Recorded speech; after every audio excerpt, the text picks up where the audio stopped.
All right, hello and welcome to the video. As you can see from the title, what we're going to be covering today is Aristotle's metaphysical views. And I'd like to start with a quote from his Nicomachean Ethics, wherein he writes, "But perhaps it is desirable that we should examine the notion of a universal good and review the difficulties that it involves, although such an inquiry goes against the grain because of our friendship for the authors of the theory of ideas." Just to interject here, he's talking about Plato, his teacher. I'll continue. "Still, perhaps it would appear desirable, and indeed it would seem to be obligatory, especially for a philosopher, to sacrifice even one's close personal ties in defense of the truth. Both are dear to us, yet 'tis our duty to prefer the truth."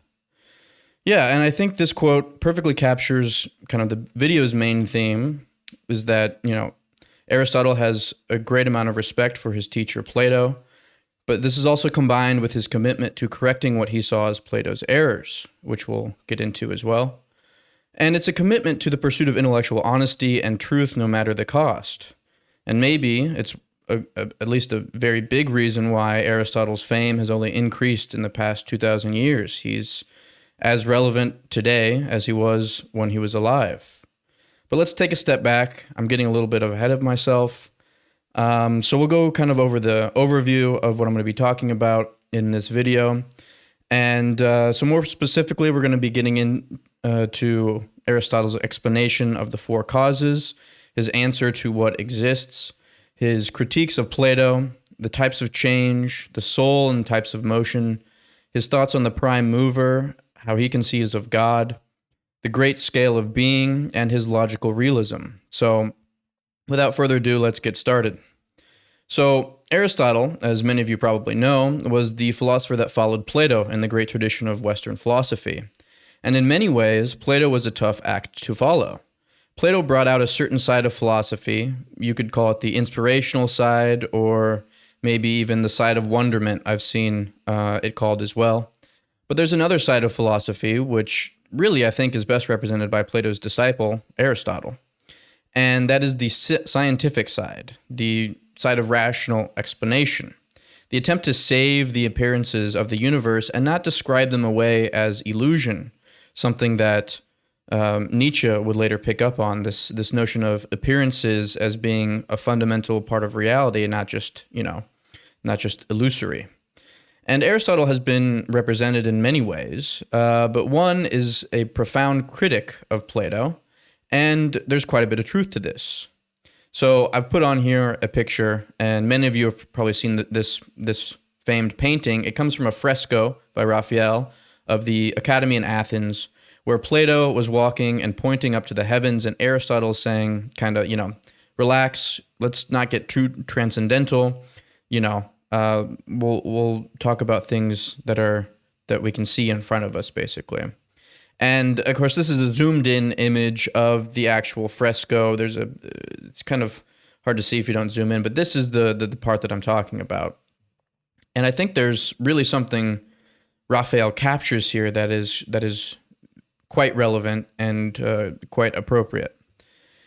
But I want to, however, argue that for all of his scientific predilections, and in fact, he was far more interested in what he would call natural science than Plato, Aristotle wasn't as concerned with numbers or mathematics as he was with biology, where Plato was concerned with mathematics and numbers and these sort of abstract ideal forms. But Aristotle's breakthroughs in biology remain to this day germane and important. He was the first to taxonomize, to place into genera and species the various sorts of animals and plants that we find.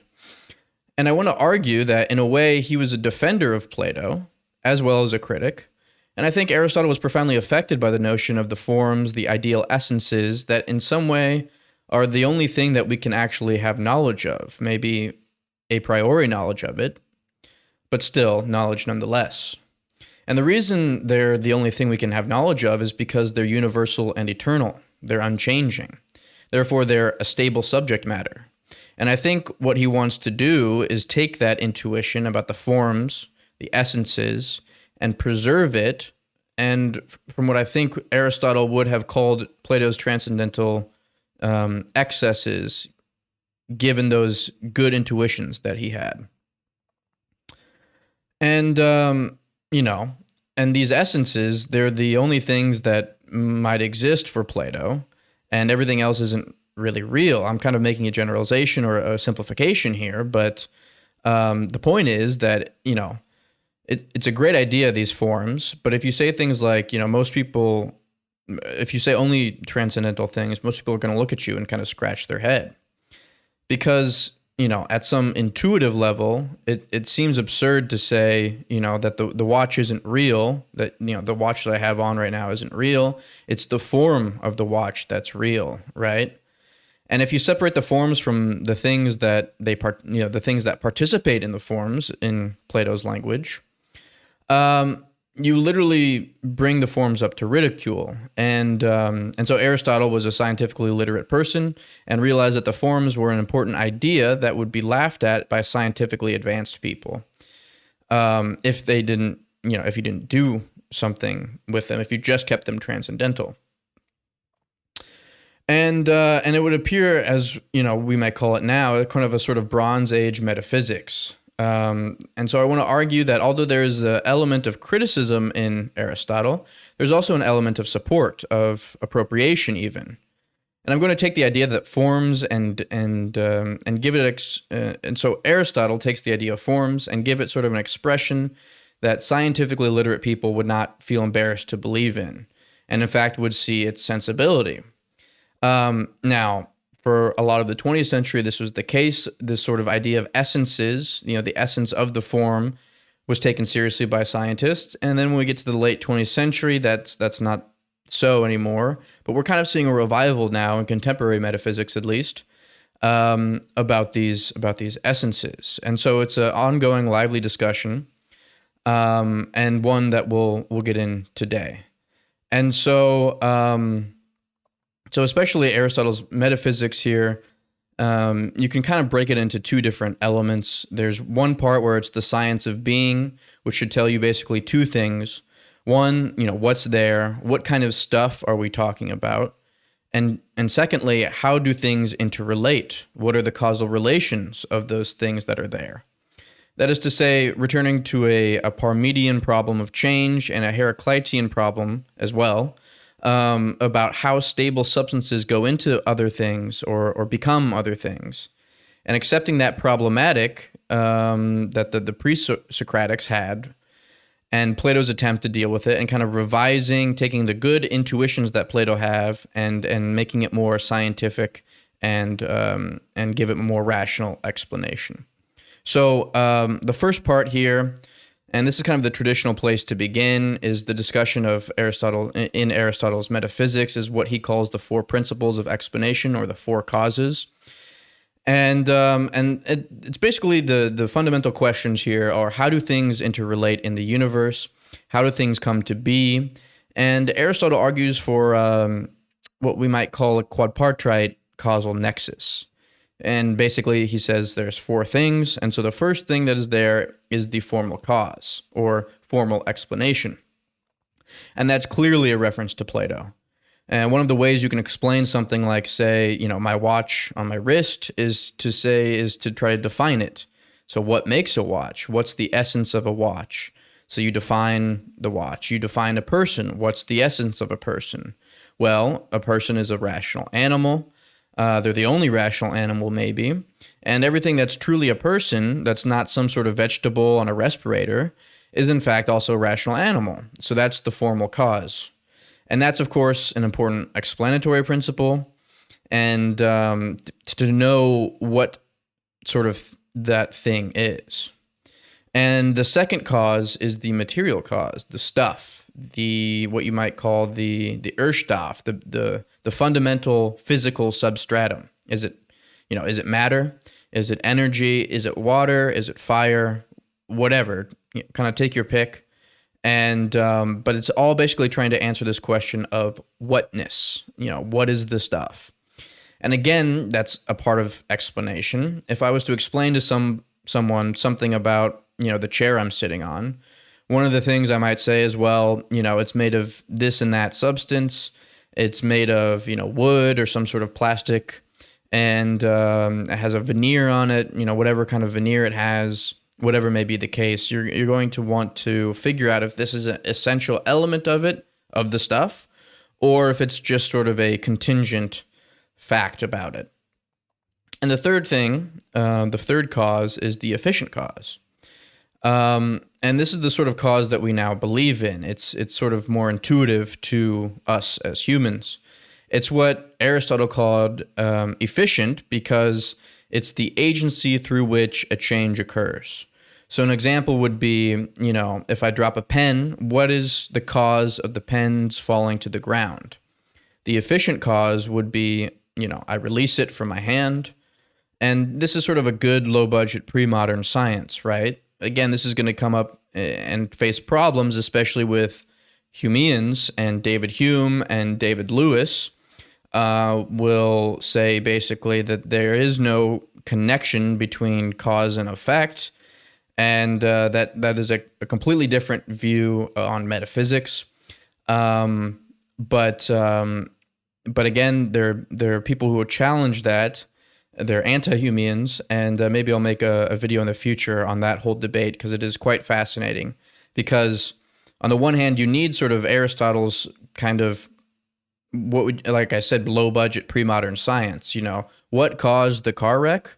Well, maybe you forgot to hit the brake. What caused the pen to fall? I released it from my hand. Or gravity.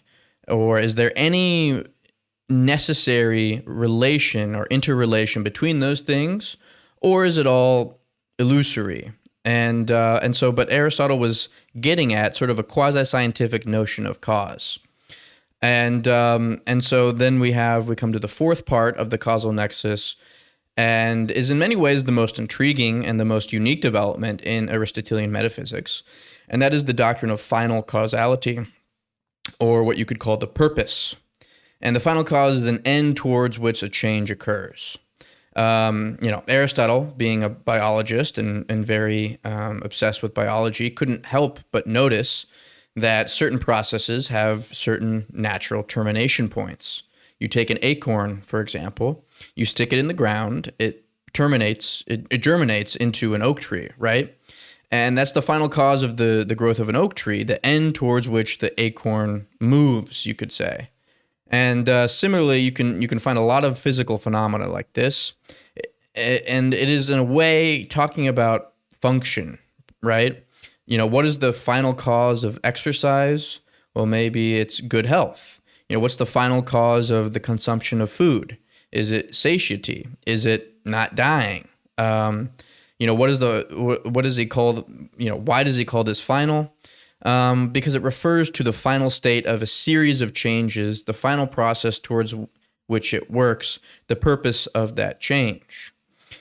And I want to stress in another sense in which we still talk to this day about final causes, because although we still believe in final causes in biology, we define your heart, for instance, in terms of its purpose, in terms of its function, the end towards which it works. It pumps blood throughout your body. We don't anymore believe in a mechanical final causality.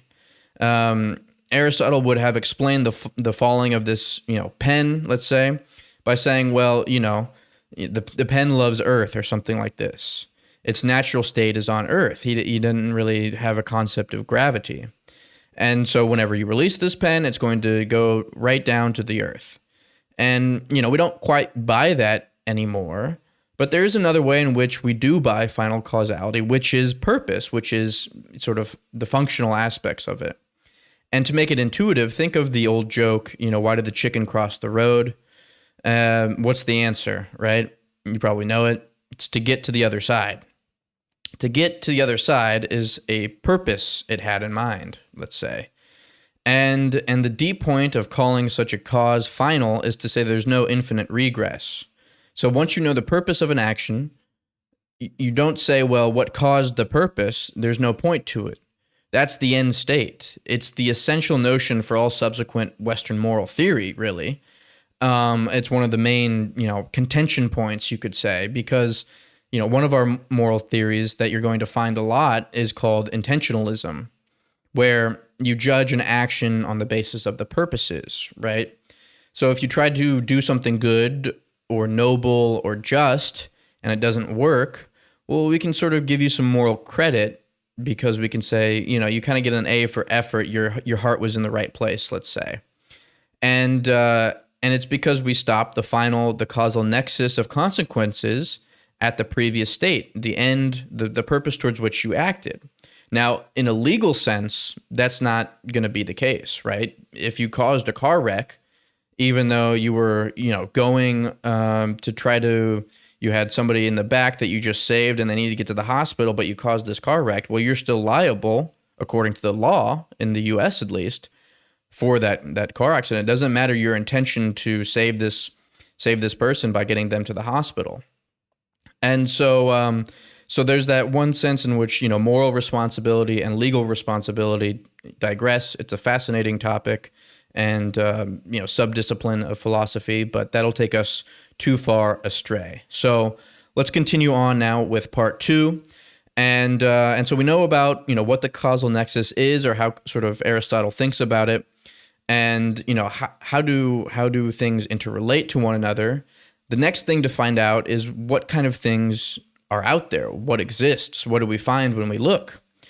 And Aristotle claimed that the essential property of being was unity. It seems bizarre at first, but if you think about it, he's saying, look, everything you find in a way is a unity of parts, right? The human body has a particular shape and form. It describes a unity or it embodies a unity. If you cut off a hand or an arm, there's something missing from that unity. It's less unified even. And the arm in itself, however, is not a unity. It's a part of something else. So really, primary beings, the fundamental entities are complete, they're whole, they're self-sufficient, they're unified. They have a unifying structure. And so he's saying that being, qua being, pure being, is a unity. And if you want to look more into this is actually a growing subdiscipline in philosophy, in metaphysics, and it's called mereology, which is the study of parts and wholes. And it's a fascinating sub-area, and maybe I'll do a video on that in the future, but that's kind of, it goes back to Aristotle and this property of unity. So now we're moving on to accidents versus substances. So being refers to existence, and Aristotle was aware that we could talk about existence in a lot of different ways, right? I exist here. I'm a substance. I'm a primary being. But by the same token, there are other things that you could say exist about me. For instance, the color of my shirt or the color of my hair, the sound of my voice, the texture of my skin. And he says, look, there are primary beings and primary beings which are accidental to that primary being. So, I'm the primary being. The color of my clothing, the texture of my hair, the sound of my voice, these are all sort of accidents of my primary being. Thus, we would say in a way that while it's true that, whiteness exists and blackness exists and hardness and softness exist, but not in the full sense, in the unified, complete sense, in the ability to have self-subsistence, basically, So Aristotle sort of identified as his first sort of primary being the fundamental entities, the particular sensible things. I exist. Each of you watching this video exists. This computer that I'm using exists. The room that I'm in exists. All things are concrete and sensible material entities. Whereas, sort of these whiteness, blackness, hardness, softness, they don't have the same existence properties. So, he goes a little bit beyond that as well when he talks about his doctrine of hylomorphism. And hylomorphism is another thing that's kind of coming back in contemporary metaphysics. It's slowly gaining momentum again. And it's the doctrine of matter plus form. And Aristotle says that, although these primary beings are particular and sensible. Their particularity and sensibility do not exhaust all of their nature. There's another part to primary beings like yourself or myself, various objects in the room that I have with me or in your room as you're watching this, and that is their structure. And this is sort of going back to Plato, what Plato calls form, right? It's getting at their essence. So now what he's saying then is each thing which truly exists in the primary sense is a mixture of two elements. It's a mixture of matter and form or structure, the ideas. The ideas that the particular instantiation of which participates in. And that's the doctrine that Aristotle calls hylomorphism. So we put matter and form together. And of course, we can think of a lot of examples here. The chair I'm sitting on is made of a particular material element.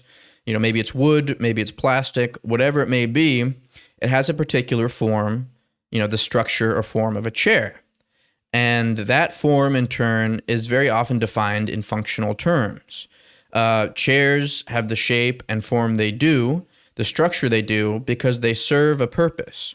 They're there for me to sit on, or whatever need I might have of them. I could also stand on the chair and be taller and reach something in my top shelf cabinet. Same thing with, let's say, the keyboard that I'm typing on when I use my computer. What's the essence of a keyboard? Well, there's the form of keyboardness, you could say, and that's its structure, and it has a lot to do with its function. It has a bottom and it has buttons, and I can push those buttons and they correspond to, in my case, letters in the English language so that I can type on it. That's the function of a keyboard. So far we know that sensible beings, sensible entities that come in completion in wholeness are primary beings, and they have these two things that make them what they are, which is the matter and the form together, not just form, as Plato would say. And that gives us a good segue into part 3, which is Aristotle's critique of Plato's theory. Because the question now is, when we see change in primary beings, we kind of have a better sense of what those beings are, how to pick them out, what their interrelations are. And so what is it that causes changes? What does it mean to undergo change? And that brings us to a Parmenidean problem again. So Parmenidean and Heraclitus both picked up on this, and these were pre-Socratic philosophers. And they had this problem of change. Now, remember, for Plato, forms were eternal. They were essences which could not be subtracted from or added to. And for that reason, when he separates the forms into a transcendental realm, Aristotle points out that you're completely incapable of explaining change then. You're just kind of passing the buck on it, basically. You're very much in the position of Parmenides, turning to us and saying, you see the apparent changes in the world? Well, don't look at that. That's not important. What's really important are the internal verities, or the internal forms, ideas, these things that don't change. But Aristotle says, change has to be explained if you're going to be scientific in your analysis of being. Beings change. I see them. They appear to me as changing. And that's why he took the hylomorphic argument that he did. What changes? The matter, the material changes. And how does it change? It takes on different forms. And you start with the form of a boy, in my case, and I have the potential to be a man. And if I'm properly fed and housed and educated, I will eventually change that form from a boy to a man, to an adult male. And so again, it's important to put matter and form together so that you can explain change. And so Aristotle also criticized Plato's doctrine of the forms on what I would call the principle of simplicity or tidiness. So it's not only like you can't really explain change and just saying that change isn't important, that's not going to cut it. But there's also what you could call, I guess, a metaphysical slum problem. So again, let's return now to Plato's notion of the forms. Plato's saying that for each of the sort of thing we find out there, there's not only the things out there, the sensible particulars, if you will, but there's a form somewhere that corresponds to them, somewhere up in a transcendental realm. And so there's so many people here, and then there's the form of people, of a human being, which is something else distinct from the people. There's maybe some students of philosophy here watching this video, and there's the general form or essence of students of philosophiness, right? Like, whatever you're going to call it, there's some sort of that form floating up there somewhere. And there's a certain point at which Aristotle said, you're just creating a metaphysical slum. So every single thing will have a double somewhere in the Platonic world. Like, how can we constrain that? Because it's kind of getting too ontologically, crowded, let's say. And he tried to take measures to tidy it up. He said, put the forms into things. Don't separate them into some other transcendental realm. Don't stick them up in the sky, but put them into things and do not replicate the number of entities in the universe. Now, why should you have, a conniption about replicating the number of entities in the universe when these entities aren't even in the spatiotemporal realm? They are beyond that in some transcendental eternal realm. Well, what's the big deal? So there's the eternal forms and particular things of which the forms participate, as Plato would say. And so if we think about scientific explanation, what Aristotle is reacting to is he's trying to make a claim of simplicity, basically, to use the smallest number of moving parts to explain phenomena as necessary.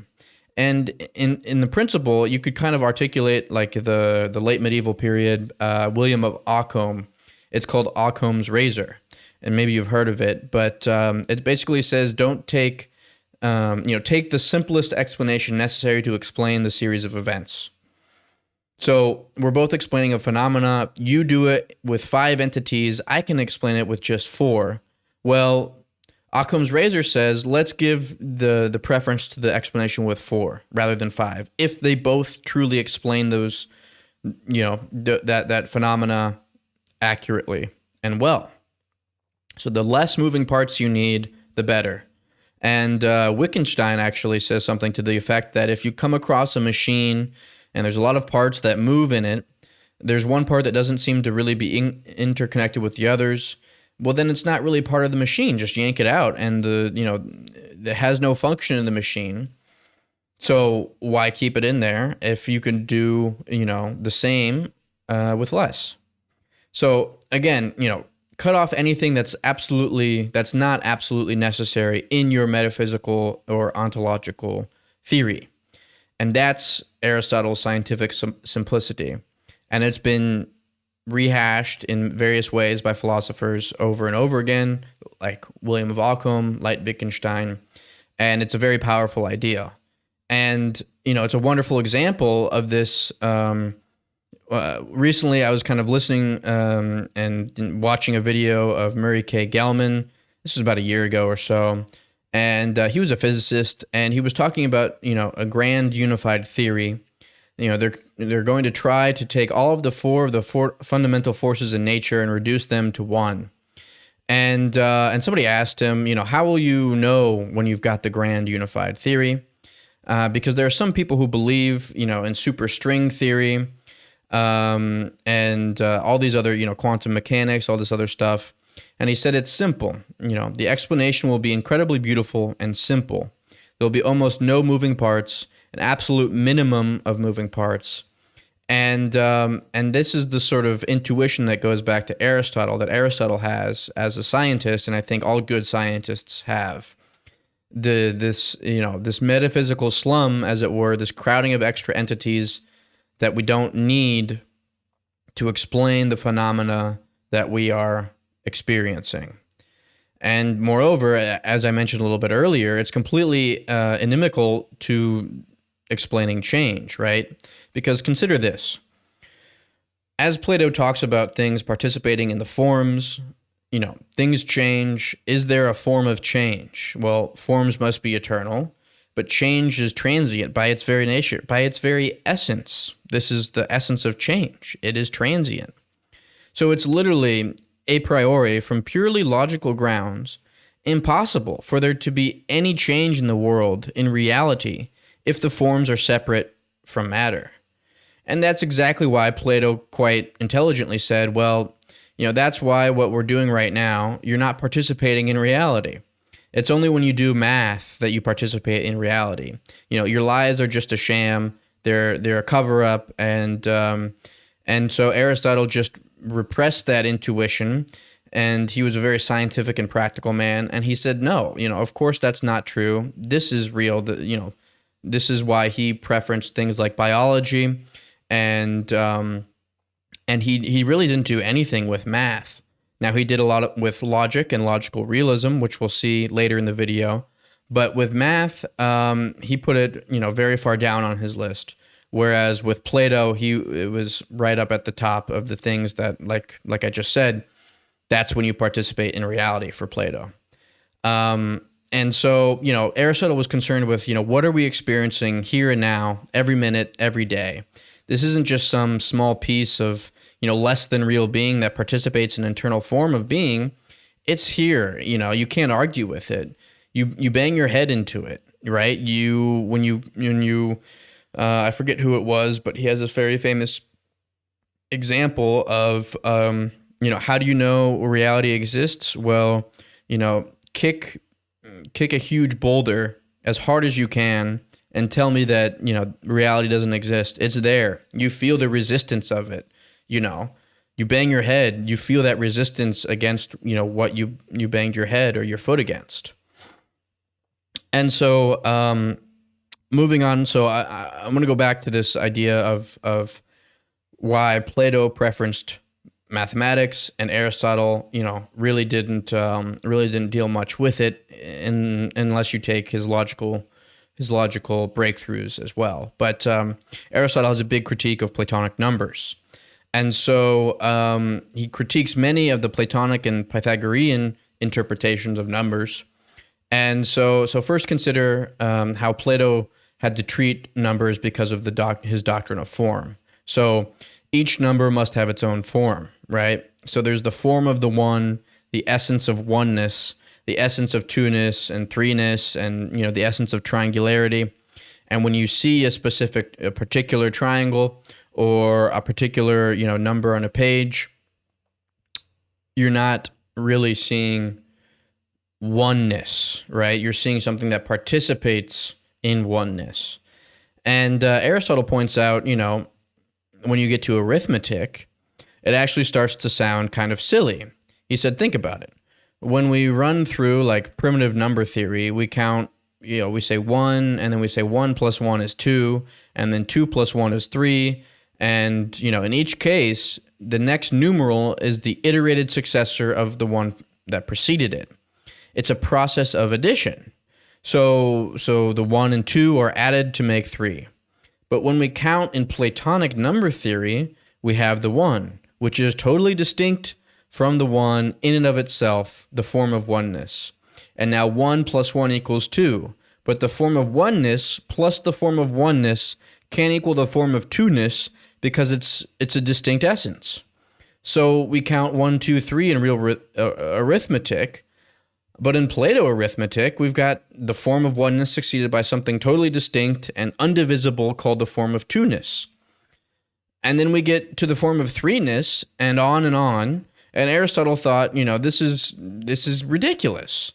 He had, maybe he had a particular dry and bizarre sense of humor, but, he thought it was just, he laughed out loud, basically, when he really thought about this. And so he goes even one step further, because Plato pointed out something where he said, numbers are not actually found in nature, therefore they exist in the realm of the intelligible. And let's say that's true. You haven't like bumped into the number 2 or 3, right? So you've been, it just doesn't happen that way. And Aristotle took great, great umbrage to that suggestion. And his point was that, look, what we really have in mathematics are not essences that are out there, up in the sky or something. It's a much simpler process than that. Do things have magnitudes or not? They do have magnitudes. And so we can measure the height of, the water bottle on my desk. Or we can measure my height. We can measure the distance between two things. And that's one of the properties of things. So what we have in mathematics is we simply abstract from all of the other properties of a thing, its magnitude, and speak about it in abstraction. And here is again that fundamental critique he's making of Plato. Plato, you're right about the forms, but don't think that they're subsistent things in and of themselves. They're abstraction from things. They may be the essence of, or part of the essence of some things, but they're not things. They're in things, basically. So there are no numbers somewhere out there. I'll give you that, Plato.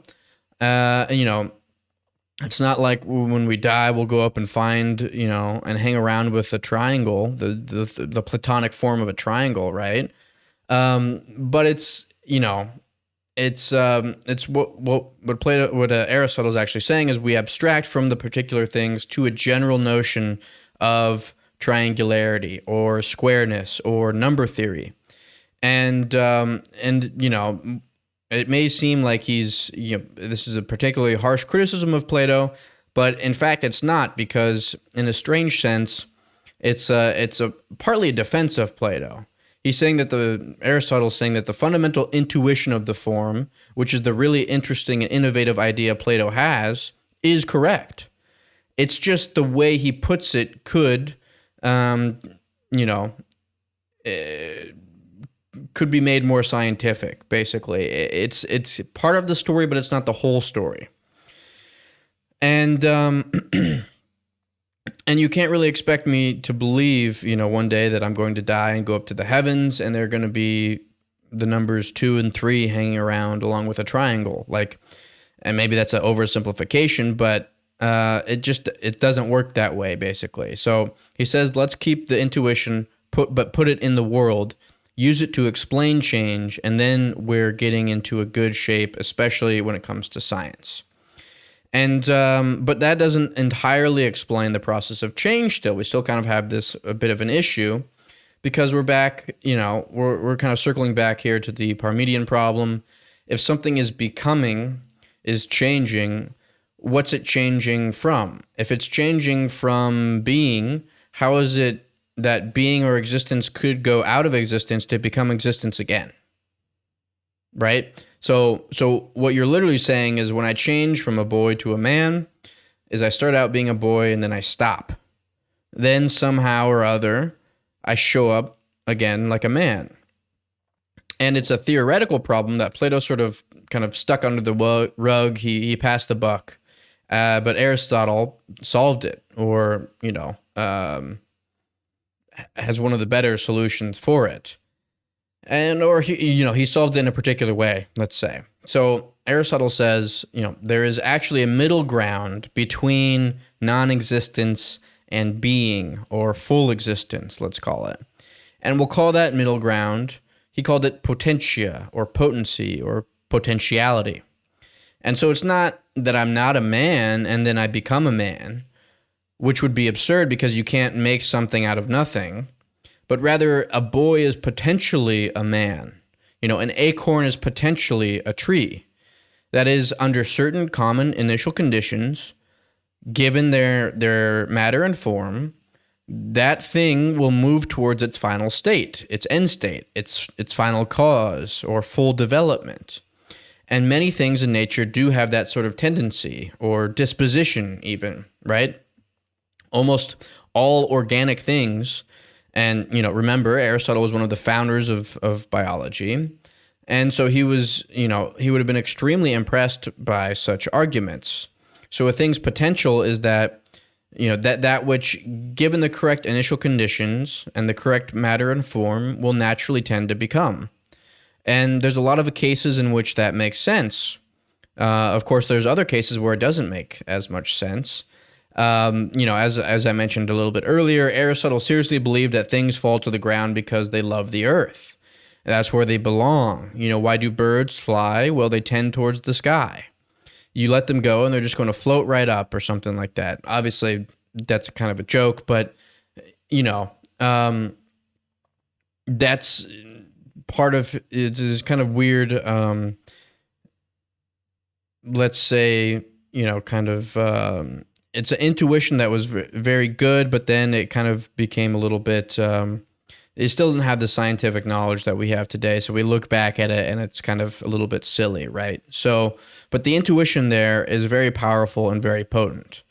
And especially when you concern the large scale implications of this, right? Because it's Aristotle's view of potentiality kind of becomes something that's fundamental to the Christian worldview.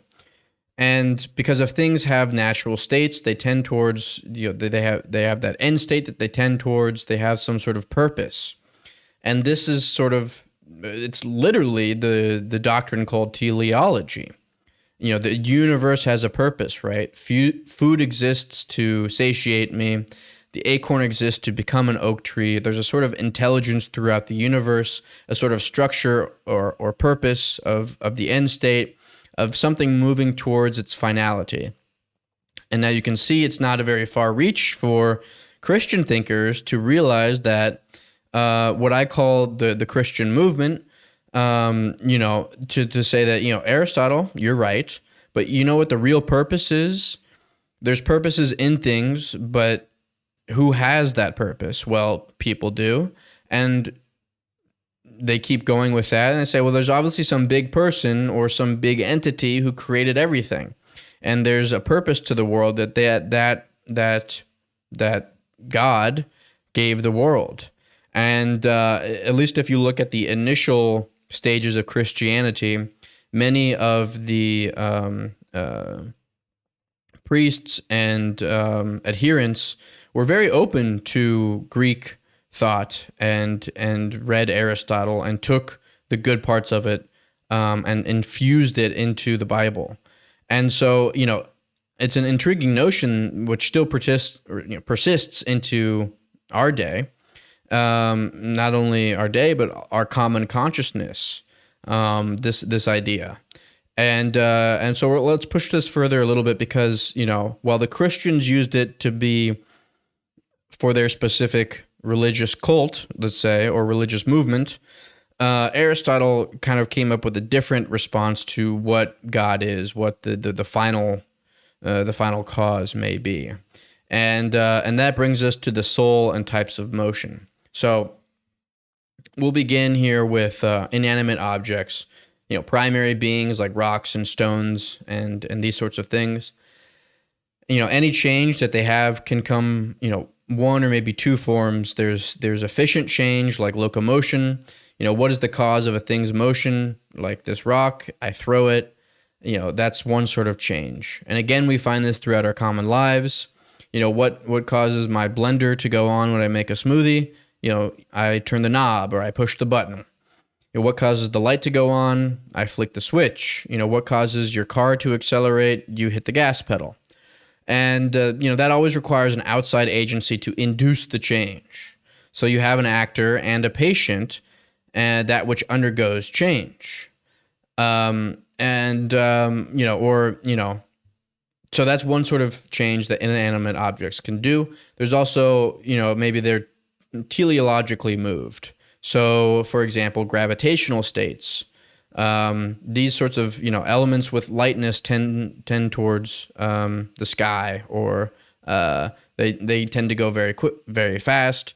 Elements with density tends to go slow, and that's the final teleological cause of nature. But when we talk about animate objects, things which are capable of self-induced motion, let's say, no one is winding me up with a twist on my back or something like that. I've got no wind up. There's no efficient cause. I do this on my own. And so Aristotle says when you have, animate objects, there's a different form or structure or cause. And he calls this the soul. And we've heard this a bit before, right? This notion that the soul is the cause of motion. And so Aristotle argues that we find lots of different sorts of motion in organic entities. And what he means by motion, first of all, what all kind of Greeks mean by motion is not just what they call locomotion, walking around, moving, but change. Any kind of change is motion. And so this so he notices this and this kind of dual aspect of inanimate versus animate, and so he decides to create a hierarchy of souls, basically. And what he comes up with is a cumulative list. And so he starts with plants. So these are all things that are animate objects. They have souls, but there's a hierarchy to them. So plants kind of have a soul, right? Like at the very base level, they grow, they change, they take in food or water or carbon dioxide. And Aristotle said that's the first type of soul that exists. Plants have it, and we'll call it a nutritive soul. And so what's the next kind of soul? Well, he looked at animals. Not only do they grow and nurture like plants, but they eat stuff, but they're also capable of moving around, of walking or running or migrating, sensing, percepting, right? They perceive their environment and react accordingly to it in a much more independent way, let's say, than plants. And so, you don't think, Aristotle says there's clearly a difference between like a wolf howling and a plant just kind of growing because it gets enough sun and water. So there's got to be a second sort of soul, or a soul plus, or there's levels to this basically. And the animal soul is what he called the sensitive soul, the soul which is associated with the sensibility, the ability to perceive things. And then he continues, and he says, well, there's a specific type of animal, which is a human being, and we'll call this the human soul, which is kind of a mixture of those two before, right? It's cumulative. So you have the plants, and then the animals, and then the human. And it's a mixture, and it has the ability to speak and talk and to desire, and not only perceive and sense things, but to communicate them and to, independently come up with new things to create. And this is the sort of the highest part of the soul that Plato talked about, the rational part. So that's the human soul. We have rational thought, and we have desire and will, and then we move up to the pure intellective soul, which is the highest form of soul. Plato talks about this, and plants only have the first soul. Animals have both, sensing, but also the nutritive. Humans have nutritive, sensing, and also they have this thing called rationality. They have desire and will. And then as you move up even further, on top of this, there's this sort of this intellective soul without other parts. There's no nutritive, sensitive, or appetitive state. It's sort of beyond that. It's a pure form without matter, let's say. It's eternal and unchanging. It could take on matter, but it's not necessary, something like this. And it's kind of, maybe you would say, an exception to hylomorphism. Does this throw the hylomorphic theory into, how does this affect it? That's a discussion for another time. But once we have all four of these types of souls, we'll get to what is called Aristotle's view of the great scale of being. But first, I want to look a little bit more into this last type of soul, what Aristotle calls God. Because, he takes another step, and Aristotle does, and says, imagine, you have all these parts, you have all these souls, and the intellective soul, and so we imagine it without other parts. Well, this kind of needs to be explained a little bit more, could there be such a being as this intellective soul, basically?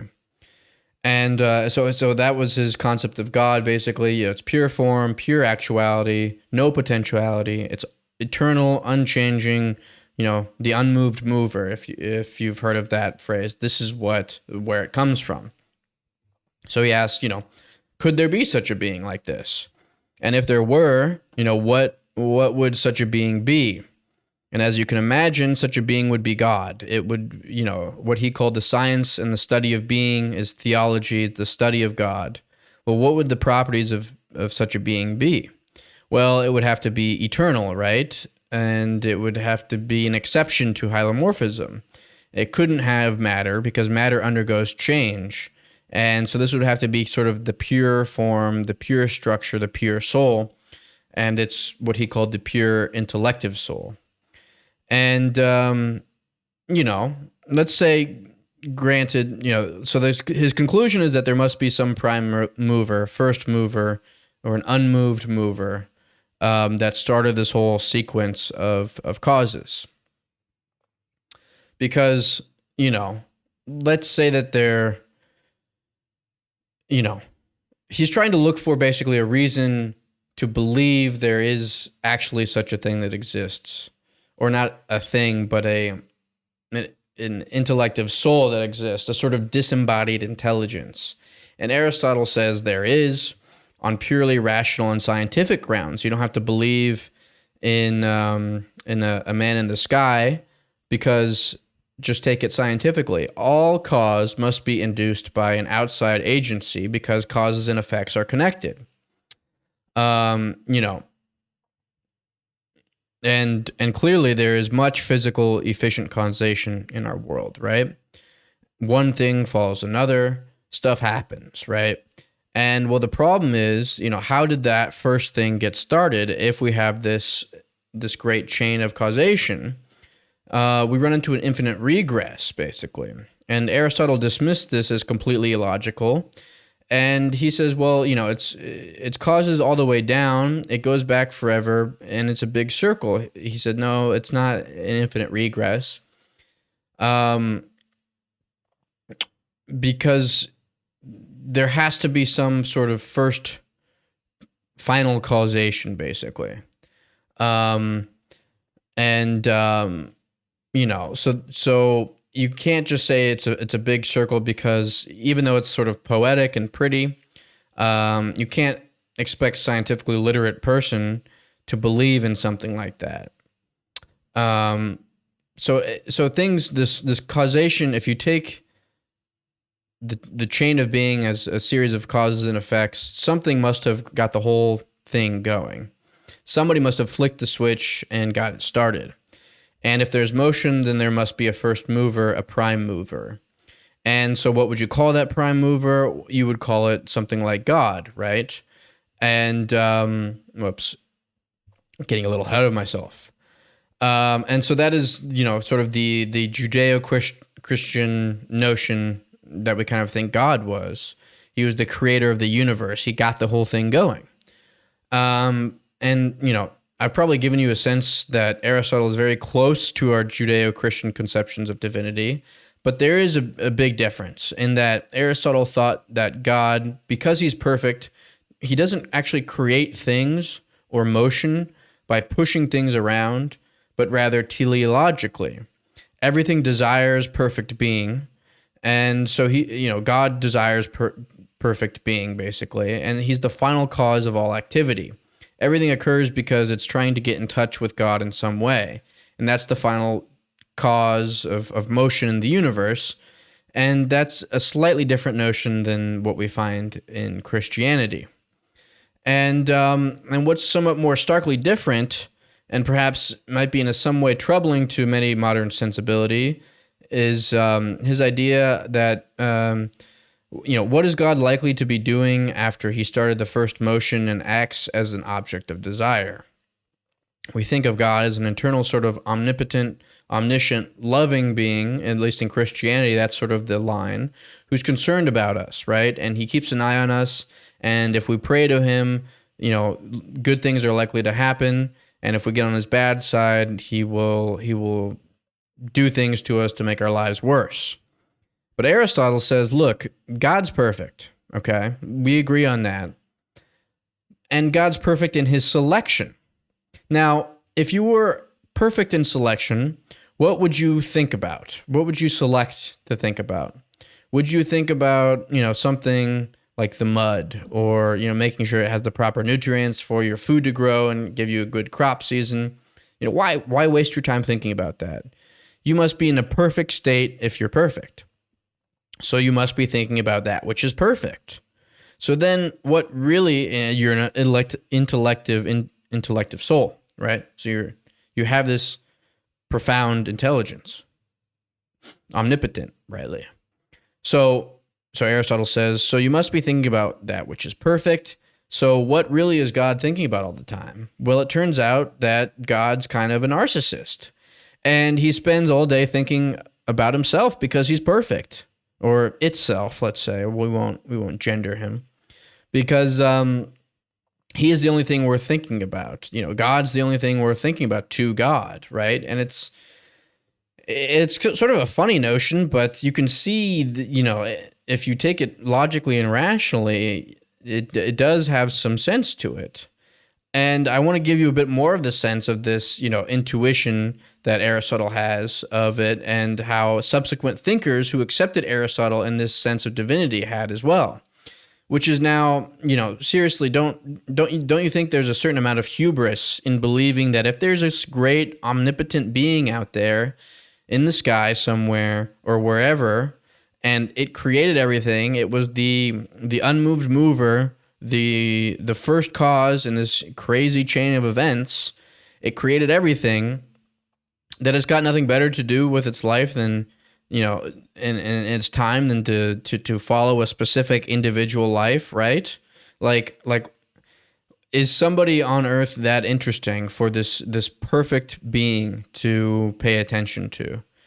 And so Aristotle's sort of pointing out that that's absurd. Why should God care about what happens to you or me?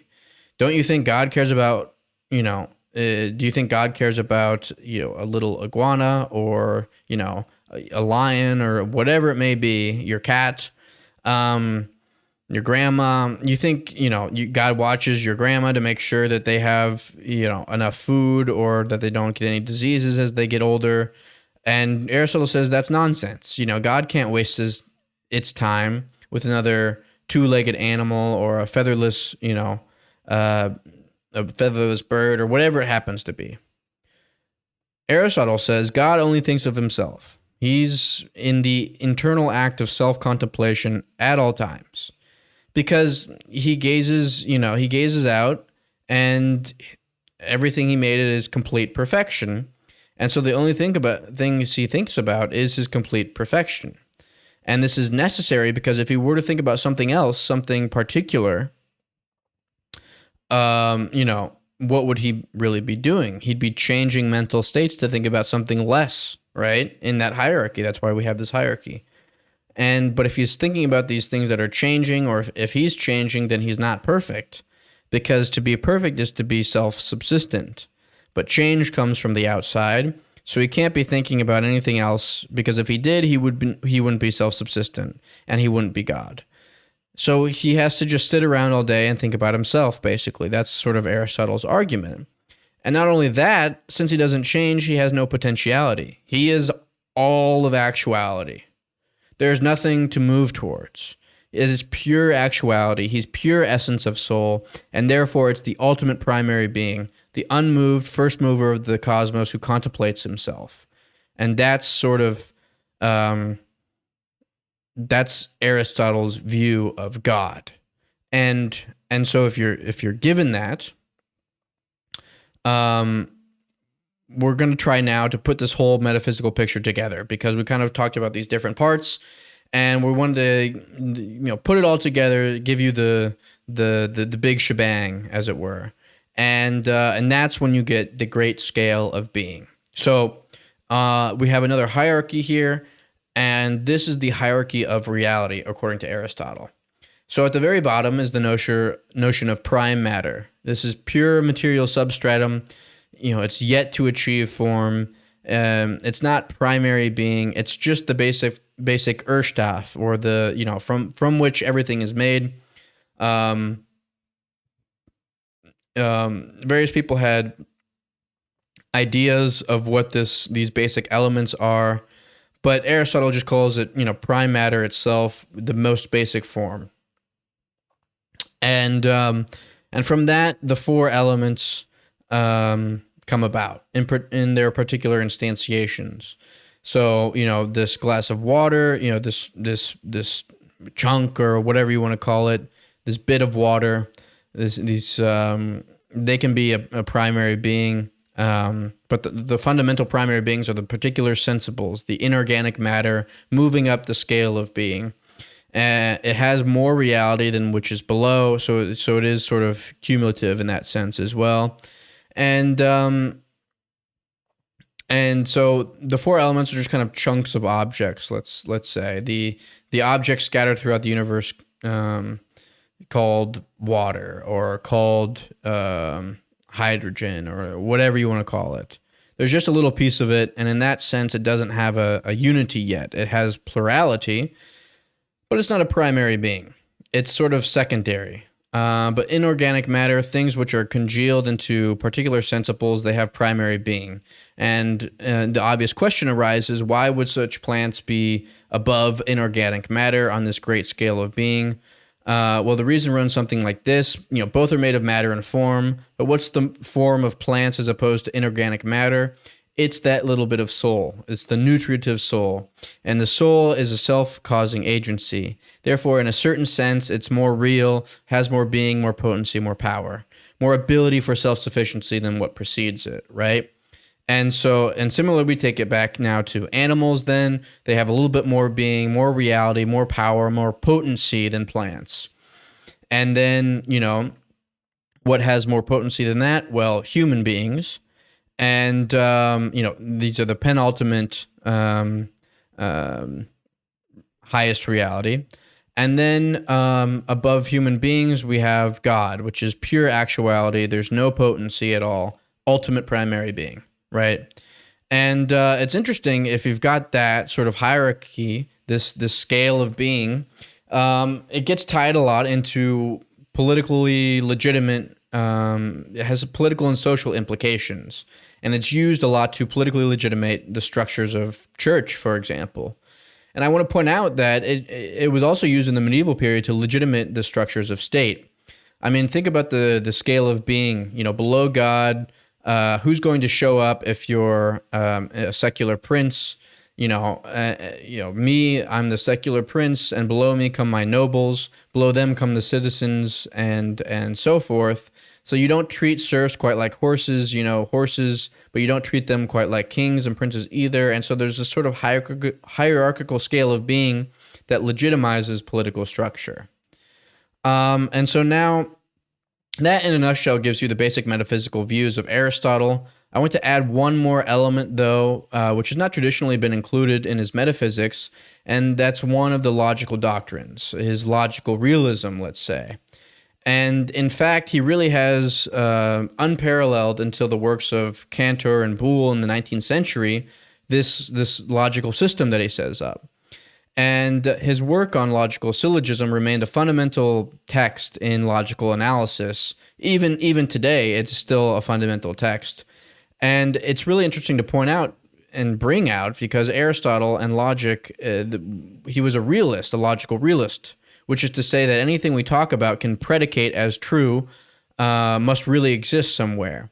So if we can take true statements about logical forms as, for instance, what are the inferences one can draw from a conditional an if-then statement, or from a disjunctive, an either-or statement, or a conjunctive, an and statement, that means that there must be something real that corresponds to them. And that must be, logic must be a structure not only in mind, but in the universe.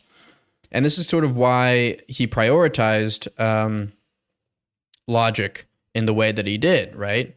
And it kind of cashes in the hylomorphism, which is kind of why I'm bringing it up, because, you and I are both matter and form. Everything else is matter and form. How do you understand the matter of the world? It's through the senses, interacts with your matter, right? And that's what apprehends the matter. And how do you apprehend the form? Well, you've got the identical form structure up here. And so I look at you, or you look at me, and I see the form, you see a form of a man, and that sort of form jumps out. It goes through your eyes and connects to the form of a man concept in your brain, and you've got that knowledge now. So if we come up with, let's say, a set of logical categories you could use to describe the world, they would not only be descriptive in the sense that they're taxonomic logical functions, but they're actual properties of things themselves. And so here, what does he say? Well, he says there's exactly 9 categories of being. There's the substance, there's the quantity, the quality, the relation, the posture, the time, the action, the passion, what's done to it, and the place. And this sort of doctrine of realism is one of the major bones of contention in subsequent philosophic traditions. In addition to which, those 9 categories, that idea that there's a structure in the universe, a structure that is identical to our logical analysis, becomes one of the fundamental themes that will be resolved, or at least attacked, by Immanuel Kant. Because Kant also believed there were categories, but came up with a rather unique idea that, maybe those categories are just up there, the kind of like mathematical numbers or Platonic numbers. Maybe they're not, down here in the real world.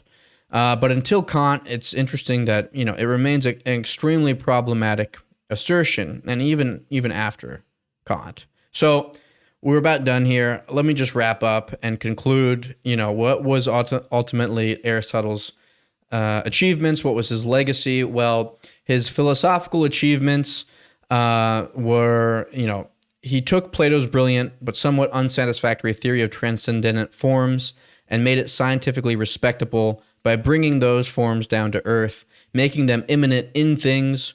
And he solved the ancient problem. He solved in a particular way the ancient problem of change that had plagued philosophy since Parmenides and Heraclitus, by introducing the concept of potentiality, this middle ground between being and non-being that allows things to develop and transform. Through his doctrine of hylomorphism, he unified matter and form in a way that could actually explain the world we experience, how the world appears to us. He created the first truly systematic metaphysics grounded in a scientific observation, and perhaps most influentially, he established a teleological worldview, the idea that the universe has purpose and direction, that things move toward their natural ends. And the historical influence of these ideas is simply staggering, because, for example, in biology, his taxonomy of species and genera, placing organisms into these different categories, remains the foundation of how we classify life to this day. His logic, particularly his work on syllogism, was so comprehensive that it remained essentially unchallenged as the canonical text in logical analysis until Cantor and Boole, probably in the 19th century, which is about 2 millennia of dominance. In Christianity, a lot of Christianity adopted his concepts wholesale. For example, the prime mover became the philosophical support for God's existence, and teleology became divine purpose.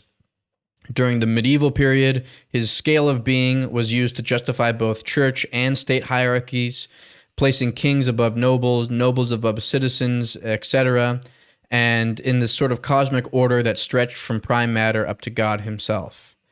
And his influence on science, again, persisted until modern physics, basically, which this revolution in the 19th and 20th century finally displaced his ideas about natural motion and causes. And so here's something remarkable to consider, that while the fame of kings and conquerors fades, while empires crumble and are forgotten, the fame of philosophers like Aristotle seems to be one of the more enduring types of human achievements.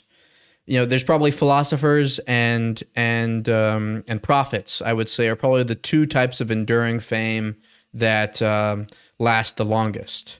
We still read Aristotle today. We still grapple with ideas, even if some of those ideas have been displaced, however recently.